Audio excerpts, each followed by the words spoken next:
भाइयों बहनों, लोकतंत्र ऐसे नहीं चलता है। मैं जानता हूं 30 तारीख के चुनाव में कितना रिगिंग हुआ है। यही खेल चलता रहेगा क्या?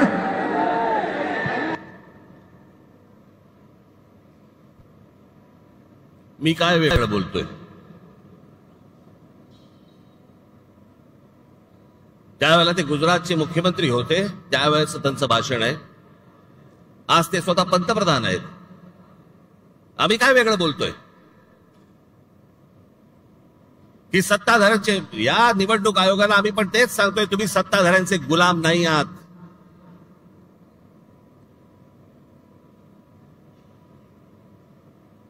नरेंद्र मोदीजी त्यावेळेला म्हणत होते की तुम्ही सत्ताधाऱ्यांचे गुलाम नाही आहात. आम्ही आज तेच म्हणतोय.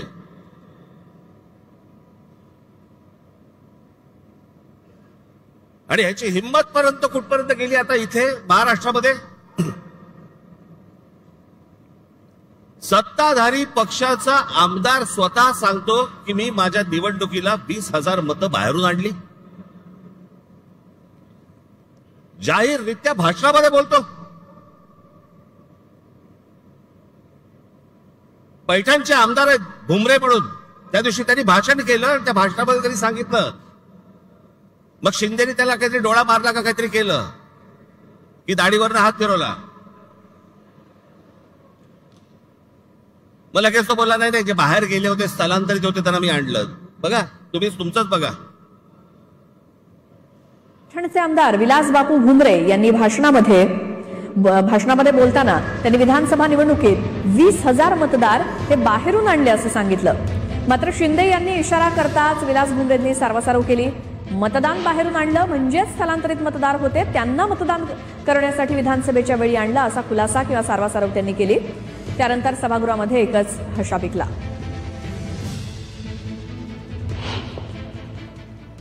विधानसभेच्या निवडणुकीमध्ये जवळपास 20,000 मतदान हे निवडणुकी टायमार मी बाहेरून साहेब 20,000 मतदान आणलं आणि त्या निवडणुकीत मला त्या मतदानाचा 100% फायदा आला. 10 जणांना तिकीट मिळणार नाही.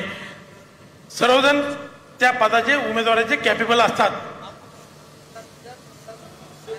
बाहेर होतो त्यांना.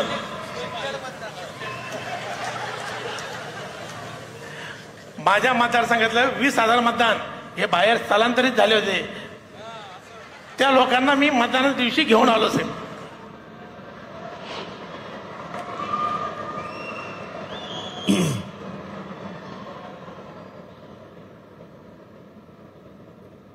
बेधडक सत्ताधारी पक्षातले आमदार तुमच्या नाकावर टेचून बोलतायत.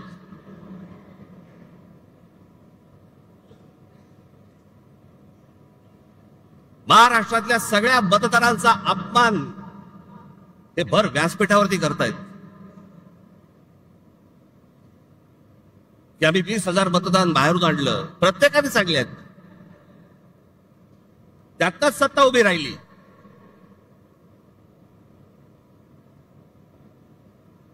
ही त्यांचीच माणसं बोलतायत.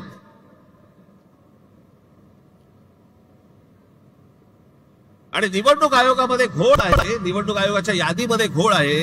हे बोलणारे कोण आहेत आता? आम्ही तर आहोत.